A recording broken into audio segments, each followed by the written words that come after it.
Hi there, and welcome to the fourth interview for the Everyone's Interesting podcast show. And again, I'm your host, Greg Alonge, and I'm here today with my fantastic friend, Randy Carter, from the band Swarm of Eyes, and also from his YouTube channel, Swarm of Comics. And we're going to try to cover both of those areas today. How are you today? I'm wonderful. Good. I'm so glad to have my buddy up here. It's good to see you. For hanging out. Thank you for plugging the band. Mm-hmm. I wear my own band shirts. I don't care what anybody thinks about that. And I even have my own shirts from my comic book channel, so you'll see me wearing those in my video too. Awesome. And we'll put links for everything in the description when we publish. So thank you for having me. Thanks, Conan. And it was a beautiful drive up here from Waltham. So I wanted to talk to you a little bit about, this channel, just to say to the audience, this channel is always about interviewing people to see if we can help them share about their lives, their backgrounds. And I'm a very big believer that everyone has something interesting to share. So we're going to do some talking about that stuff today. So I wanted to start us with asking you a little tiny bit about, where you grew up. So I grew up in the mean streets of Quincy, Massachusetts. Mm-hmm. And you have to say that with a Z. It's Quincy, mm-hmm. not Quincy. Mm-hmm.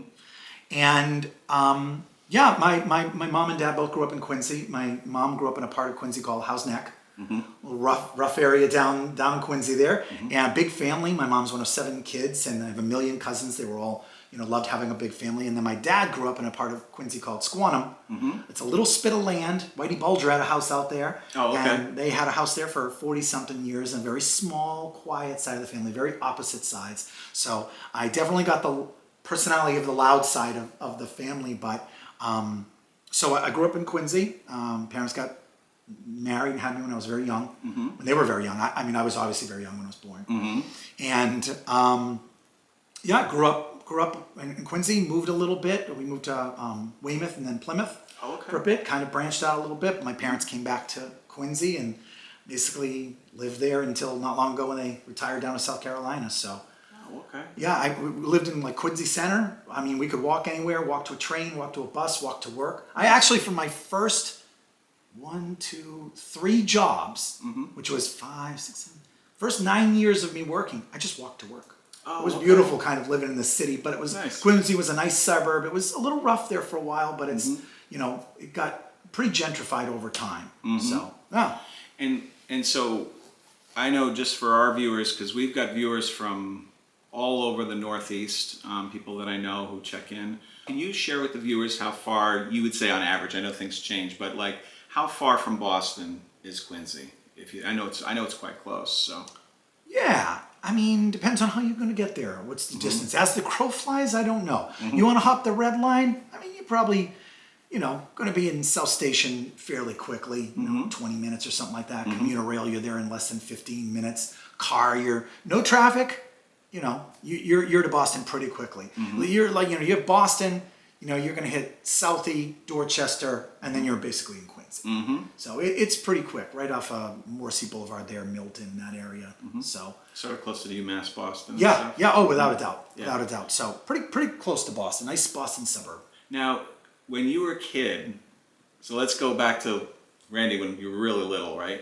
Do you remember going to Boston a lot as a kid? We never went to downtown. My mom might remember it better, but what I really remember, it's funny that you bring that up and ask it.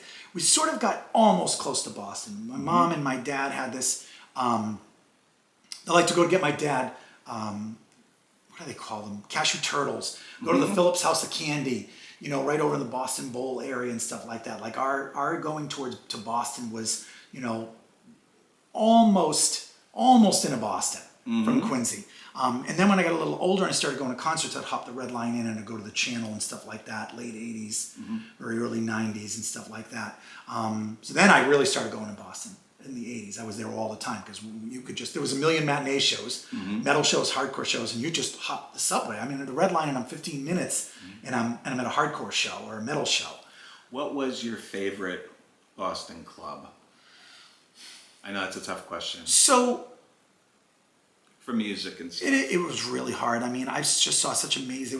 There was so many great shows at the Channel, and I really did love the channel. Where was the channel exactly in Boston? Like, if you can help the viewers have like a idea. South Station area. It was right on the water. The post office, the big post office is there. And if you would go up Summer Street headed towards South Boston, it was kind of like down some side streets. And it was literally, that's why they called it the channel. It was right on the channel there. If you're in the water area where the Constitution ship is. And it's a very historic area. And what I liked about it was easy to get to by the train right on South Station, which is, again, just a couple stops into Boston on the Red Line and the subway.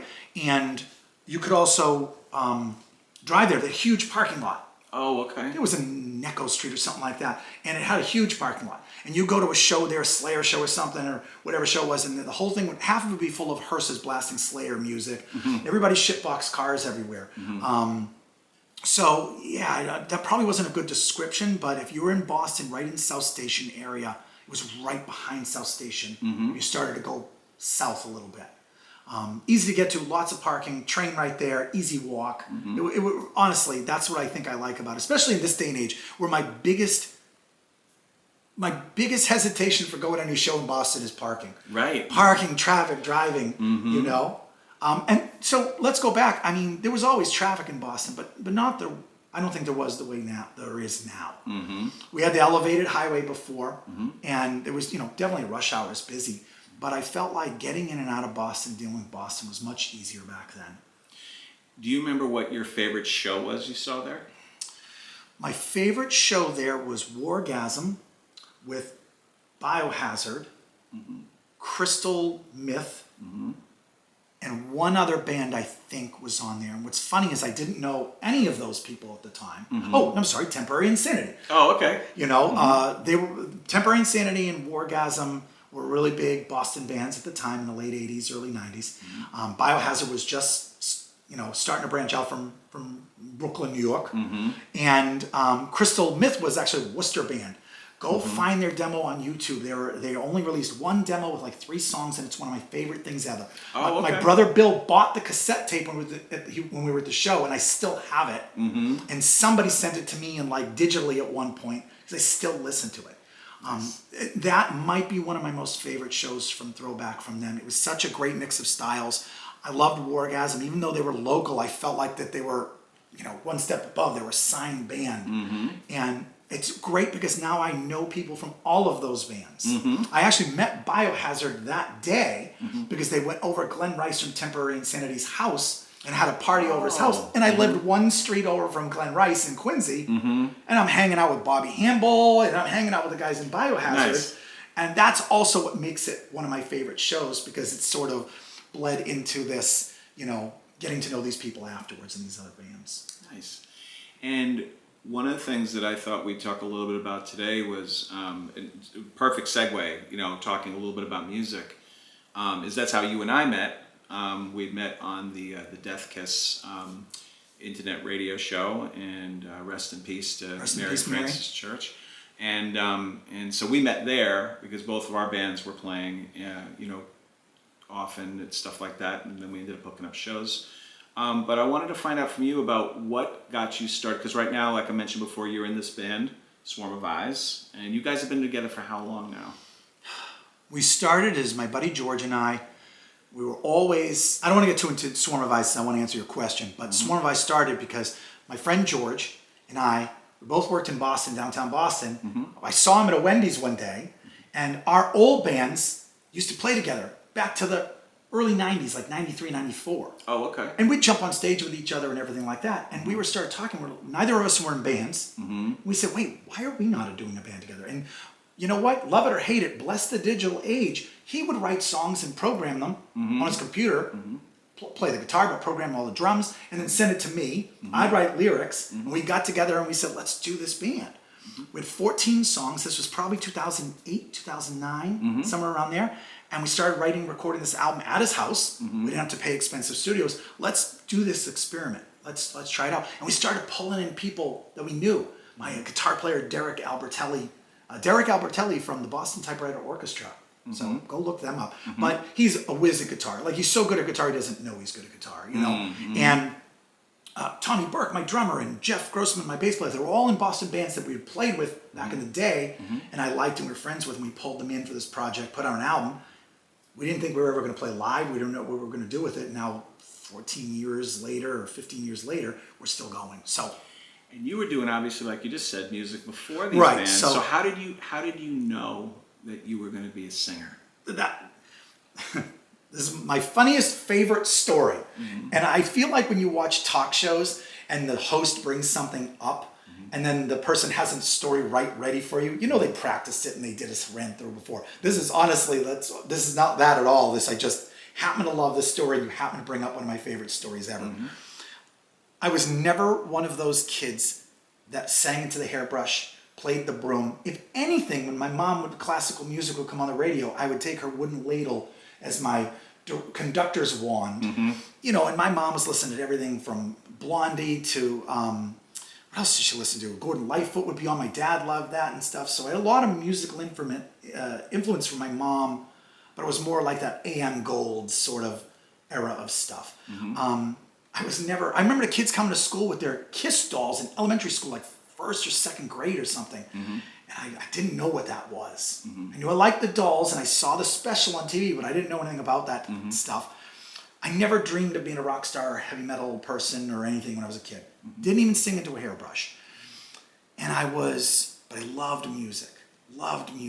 And it was the early 90s and I was dating this girl and she said, hey, my friends are in a metal band and they need a vocalist. They had met you at one of their shows and they want you to try out. And I said, I have no interest in being in a band. I said, literally, that sounds awful. I don't want to have anything to do with being in a band. And she kept insisting. I think she was like, hey, that'd be cool if my boyfriend was in a band. I could go see him play, you know? And finally, she asked me so many times, I said, fine, I'll go down there. It was a guitar player, Jim Ash, and I can't remember what they called themselves at the time. It could have been Tyranny, it could have been something. They bounced around with names and members. But Jim was the focal point of the band. He was the older one, he was a guitar player, he wrote the songs. They practiced at his house in Hingham, Massachusetts. He had a whole basement for practice space. Nice. And I said, I'll go down there. I'll hang out and I'll watch them. So started jamming with them. I don't know what I'm doing. I don't know how to write lyrics. I don't know how to write songs. I don't know how to sing. I don't know how to yell. I just started yelling. And we just had a couple of practices and I said, I want to go back. I want to keep trying this. I do like this. And I became good friends with Jim. He was just the funniest, nicest guy. We really just became best friends almost instantly. He'll probably never see this, but hey, Jim. And all the other people that were in the band with us back then, Ducky and Dan and Matt, and there was just a whole bunch of people that were part of this, Ralph. And I really started to like it. I actually started to write songs. By write, I mean, hey, I heard this great riff from Deicide. Let's try and rip that off, you know. But I didn't know anything about song structure. I would be completely the wrong time measures. I'd have 3 riffs instead of everybody writing everything in 4/4, because what did I know? What sounded cool? Let's do something different. And I really started having fun with it and getting out there. I am a introverted extrovert. My brother Bill and I, growing up, were very introverted, very, I don't want to say sheltered, that wasn't the right word. Like, we were best friends, we did everything together. The outside world was big and scary. And I get nervous about everything. Nervous going to a new club. Nervous driving in and trying to find parking in Boston to this day.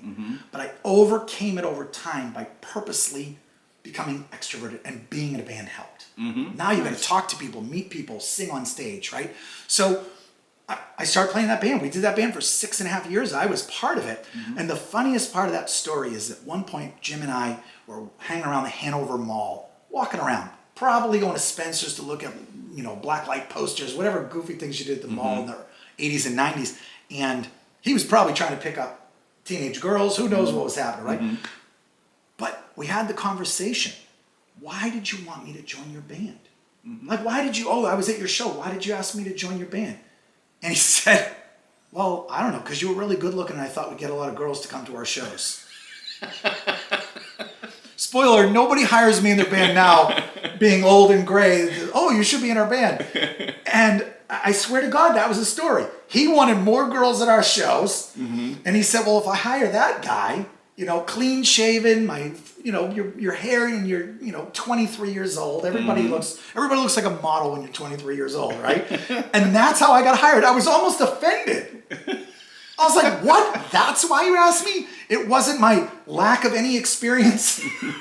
No idea what I'm doing. That didn't get me hired. And then we did that, and I've done pretty much music ever since. I had a break for a while when I moved up to New Hampshire, and I just didn't have any bands or people around, and that's when I ended up doing the Swarm of Eyes thing. So that first band, we were called Despair for a while, kind of thrashy metal. We sort of became a little more of a hardcore feel, and we were called Exceed, and we played with some good bands. We played all around Boston. And you asked earlier about one of my favorite clubs, but my favorite club to play was the Rat. The Rathskeller in Kenmore Square in Boston. Can you tell everybody about I know about the Rat, obviously, because I was there too, but can you tell people about what it was about the Rat that made it, Randy, special from everything else? And I know what that is, but I love if you could share with everybody. Yeah, what made it special for me was they just had great, it's in Kenmore Square. It's right near Fenway Park. You see the big Sitco sign. And you asked earlier about how Boston's changed. Well, Boston's changed because there are no more good, dirty, gritty clubs. There's no more good. Right next door was a pizza place. Right next door, it wasn't a Papagino's. Right next door to that was a record, Gold Nugget records. You could flip through records, find new music. Boston had a more urban-y feel. You go to the place what was the guy's name that used to sell the sneakers at the sneaker store around the corner? Like, it was very, I don't know, community isn't the right word, but it was definitely grittier, down to earth. I used to, when I got around that age, I used to love to go to Newbury Street, the fancy Newbury Street. They had beautiful stores, the Harvard Bookstore. Newbury Comics was, the chain of comics CD stores started there. Tower Records was on the corner. Like, Boston was such a great experience. Now you know what that all is? A CVS. Right. It's a Chipotle. The Rat is turned into a hotel that costs $1 million, and they have a suite for the Rat Suite, where they have memorabilia up on the walls, and for only a mere $1,000 a night, you can feel punk rock and gritty and dirty by staying in a hotel room. Which is ridiculous. So not punk rock. So to come full circle back to that is how I feel Boston's changed for me. It's not as accessible. It's not as down to earth. It's not as affordable. And I know everything's not affordable. And it's not even affordable to live in New Hampshire anymore. But when your old crappy pizza place can't stay in business and record stores can't stay in business, you've pushed everything out. There's no person. I have no reason to go to Kenmore Square except to go to a Red Sox game. And I can only go to a Red Sox game if I'm rich. Right, that's the truth. Yeah. Parking on a day of a Red Sox game, $75. I know. After you fight traffic. So the Rat was 3 levels. There was the basement level where they had a stage bands play. The street level where they even had tables outside and you could get a little bit of food and you could get drinks, and it was a gritty, dirty, don't vacuum the floor club. And they would let anybody play there and they would let anybody in there. And then there was a mezzanine at the top, pool tables and stuff, and bands could play up there as well. And I remember the downstairs club, you'd actually usually get there from the back because there was parking in the back. And you go right down there. They would do matinees, the Sunday matinees, hardcore matinees, all ages shows, 18 plus shows, touring bands. The Police played there.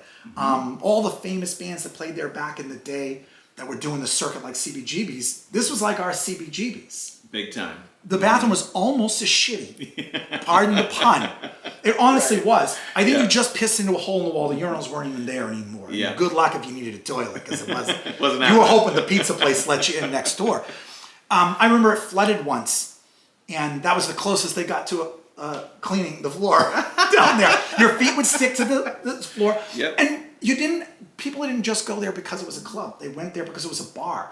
We were playing a show there once. We were supposed to play with Voivod, and it was a Wednesday, and it was pouring rain. It was in the band with Jim Ash, my first band. And we were playing with Voivod. Yeah, like drummer big. Ralph's idols, like he loved Voivod. I don't think Voivod wanted to show up on a Wednesday night in the downpouring rain to Boston, and suddenly with the club got the phone call that they hit a deer with their bus, but magically played the next night. So we're down there. The club says, well, just play as long as you want all night long. And there was a bunch of sailors from Ireland that just ended up in the club and were there super drunk partying, all in their sailor outfits. I don't even know if I knew Ireland had sailors, right? And there they were and hung out with us all night long, and we had a blast. And that was the Rat. And it was, again, the Rathskeller, but it was the Rat. You go look for it. It was just the people, the owner of the club, you wouldn't even know was the owner. He was sitting at the bar drinking, Jim. The old guy with white hair and a mustache, this old grouchy guy. It was like every cliche you could think of for a club. Acid Bath played there. Like every famous band you could think of before they were famous played there. You could see, I saw one of my favorite bands in the world, At the Gates there. Daytime show opening for Napalm Death. Sick. In the doldrums of the 90s when nobody went to go see metal. All you could get from metal was Pantera. Metal.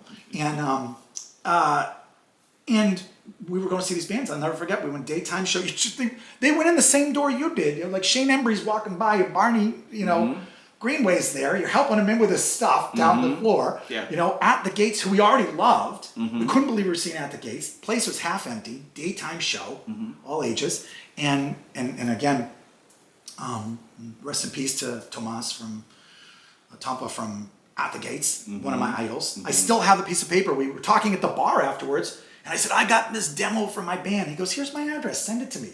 And I still have where he wrote it down, his name and his address. That's so and cool. That was probably 97 or 96, 97. And so that was definitely the way longer answer to the question about the Rat. Do you like writing lyrics? No. No. Okay, No. can you speak to that a little bit? I don't love writing lyrics. I'm not one of those people. I really think a great vocalist, a great musician is Jesse Leach from Killswitch Engage, and he was in Seamless, and Killswitch Engage again. And I think he's actually like a tortured poet. I don't have a better way to describe it. I'm not elegant with my words and things like that, but he's a tortured poet. He's one of those guys who I envy that walk around with a notebook full of poetry and lyrics, emoting everything they get down. Watch the new Billy Joel special. It's like 4 hours long, 2 parts. You can see that he was writing every single one of those songs as his life was happening about his life. That was the most interesting thing about that. He was on a bus headed back to New York from California because things didn't work out. And he literally wrote a song about being on a bus back in California. And it became a hit. But it was really his life at the time. I write lyrics when I'm backed in a corner.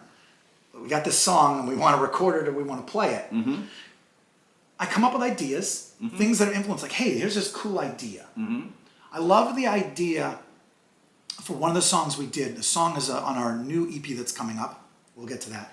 The song is called Broken God of the Godless. And it was this idea that came out of the I think it's American Gods from, name's escaping me, it's the most famous writer out there, Neil Gaiman. And the idea was these gods all still existed, but nobody believed them, so they lost their power. And I kind of went with that idea, but more focused it towards like Norse gods part of it. And there's this broken god, and they've got no power. And when they're needed, this god is needed. Now you need me.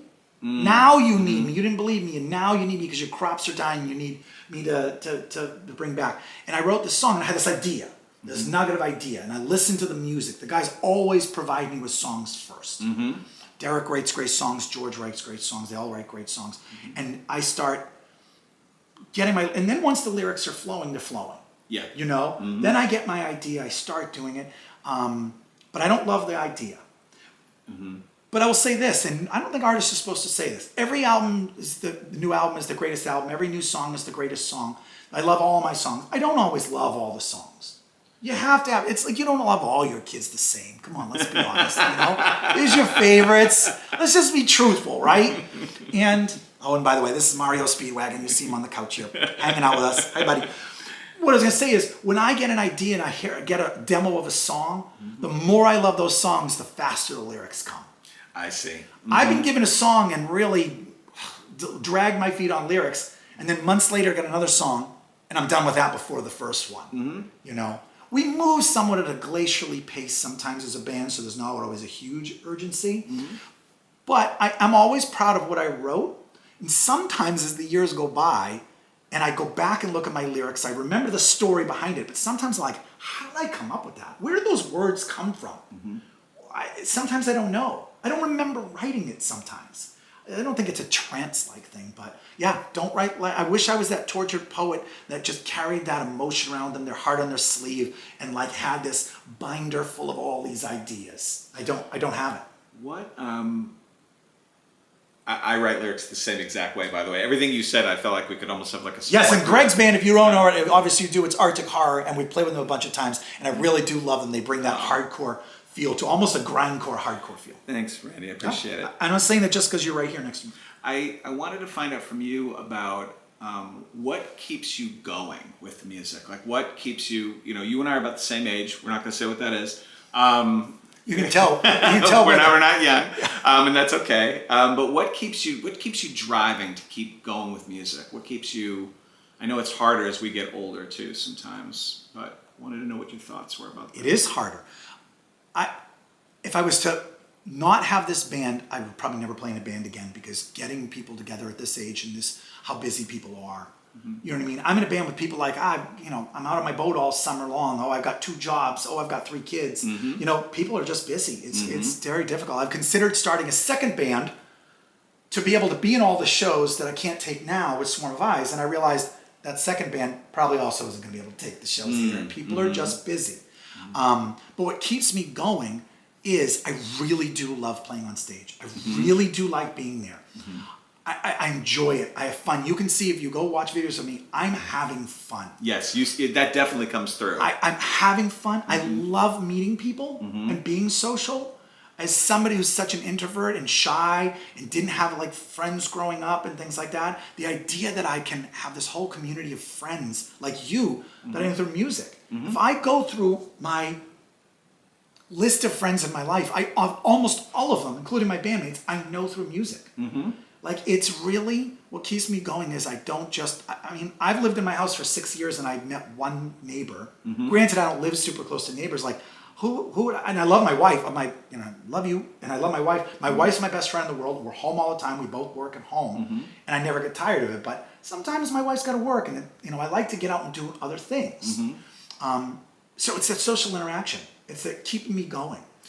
And so you sort of alluded to this a little while ago in our conversation, but what are you guys working on? Like, you got shows? You have any shows coming up? You guys just working like right on your recording? Like, doing both? We finished recording. We finished all the artwork. I need to get my butt down to the CD printing place because I am going to make CDs. And we want to do a Kickstarter where we try and, generate some interest that way. My guitar player, George O'Connor, is Homeless Comics is the name of the company, and he puts out his own comics. He does Kickstarters, and they're very successful. Nice. Go look up his comics. His latest one is called Vampires on Mars. I actually did the logo for the comic book for him. Nice. And I did the logo for his comic book company, Homeless Comics, that he did with his friend Griff. And read Vampires on Mars. Read his book Healed, which is fantastic. The premise of Healed, to interrupt, I don't want to make this video too long, is what happens when one day all of a sudden everybody in the world is healed. Wow, that's so cool. Everybody's healed. And it's an anthology of lots of stories with one running storyline through all 4 books. What do the pharmaceutical companies want to do about this? They want illness and sickness back. Right. And they're not all good stories. There's one of the stories where this family has to pull the plug on their kid. That's all. It's heartbreaking to read. And then this event happened, but their kid's gone. They just held on a little bit longer. And it's all these different stories around this. So go read his limited series Healed. Go read Vampires on Mars, and he's got a whole other books as well. But anyway, for our album, and the album is called Once More Unto the Breach, which is a Shakespeare quote from one of his books, and the king is about to lead his troops back into battle the next day. So the sun is going to come up. He's got to rally them. We're going back into battle. And, there's that idea of we have to... A lot of my stuff is metaphors. Am I even using the correct word? But the idea of once more into the breach. I like the sound of it. I like the idea behind it. How do you rally these people to go back into battle? And... because they didn't fight at night. They didn't have lights. They didn't have radar. They didn't have these things. At the end of the day, it got dark. You went, for the most part, back to your camp. It was just very organized things of fight, go back to your camp, fight, go back to your camp, We were talking Middle Ages and things like that. And that's the idea, is that every day you got to get up. The sun's going to come up, and you're going to go back into battle, and it's how you handle it. And if you go back to our last EP album we did, which was called We Go to War with the Weapons We Have. And although I was not a fan of George W. Bush or his administration, he had one of the people that worked for him was, Secretary of State or whatever, Donald Rumsfeld, Secretary of Defense, Donald Rumsfeld. And he said a quote, and I'll never forget it. He said, "We go to war with the weapons we have, not the weapons we wish we had." Oh, okay. And that stuck with me. And again, you know, it would be great if I was rich and I didn't have any problems and everything was perfect, but it's not. And I have to get up every day and I have to use the weapons that I have, my intelligence, my support group of people around me, whatever, my wife, whatever it is, those are my weapons. That's how I go to war every single day. And I sort of carried that into the new album, Once More Into the Breach. My friend Justice Mitchell did all the artwork, all the layouts, everything for me, did an amazing job. And we're going to do a Kickstarter. We're going to offer CDs. We're going to offer silly things like maybe a broken cymbal that the band autographs. Even if nobody buys it, it's just an interesting thing to have as part of the Kickstarter and make it more fun to look at. That's awesome. So we're hoping to do that soon, within the next couple of months here. I was just about to ask you, do you think you think you guys are going to be able to get it in 25, or do you think it's something more you'll look 25. for I think 25. Oh, okay. 25 awesome. and 26. I think that's what we'll do. And we don't have a CD release party or a release party planned yet, but we will do one. And I just haven't thought about it too much. Everybody's very busy, but I've got to get my butt to the CD, just, you know, printing place, get it done, get this thing organized and going. We'll have a shirt, you know, do a Kickstarter level of a shirt and the CD together, and just that stuff, just to generate interest. So that's coming up here in 25. Well, you got a lot of good stuff coming up with that, which is terrific. So we'll keep our eyes out. Thank you.